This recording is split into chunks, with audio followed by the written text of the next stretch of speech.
ॐ ह्रीं ब्रह्माणि ब्रह्मलोके च वैकुण्ठे सर्वमङ्गला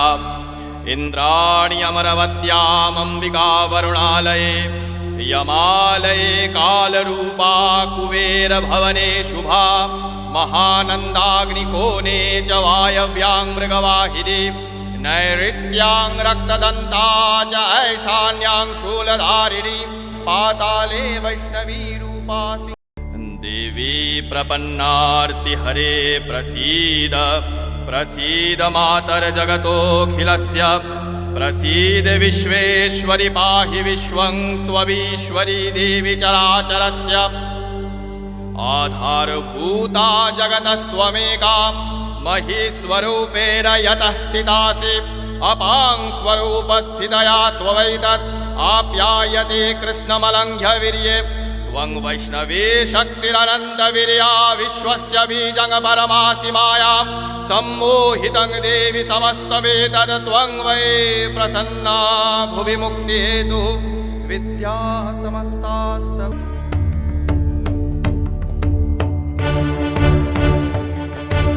रूपं देहि जयं देहि यशो देहि द्विषो जहि रूपं देहि जयं देहि यशो देहि द्विषो जहि रूपं देहि यशो देहि भाग्यं देहि मे रूपं देहि यशो देहि भाग्यं देहि मे रूपं देहि जयं देहि यशो देहि मे रूपं देहि जयं देहि यशो देहि मे रूपं देहि यशो देहि भाग्यं देहि मे रूपं देहि यशो देहि भाग्यं देहि मे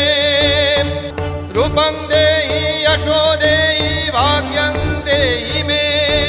रूपं देहि यशो देहि भाग्यं देहि मे रूपं देहि यशो देहि भाग्यं देहि मे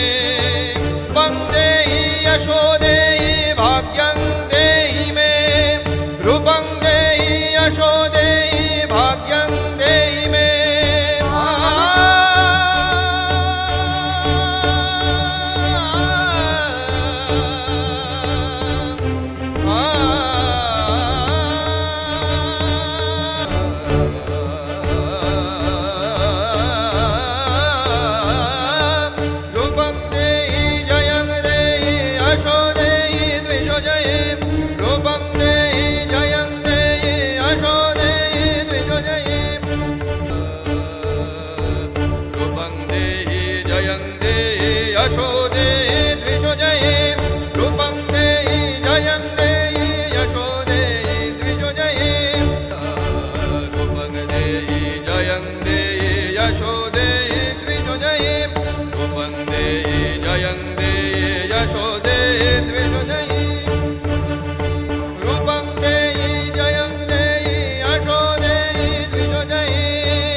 अयि गिरिनन्दिनि नन्दितमेदिनि विश्वविनोदिनि नन्दनुते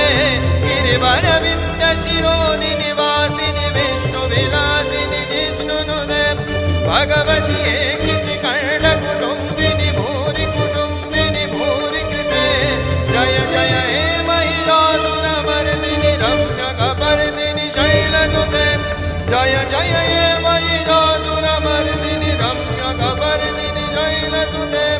रम्यकपर्दिनि शैलसुते रम्यकपर्दिनि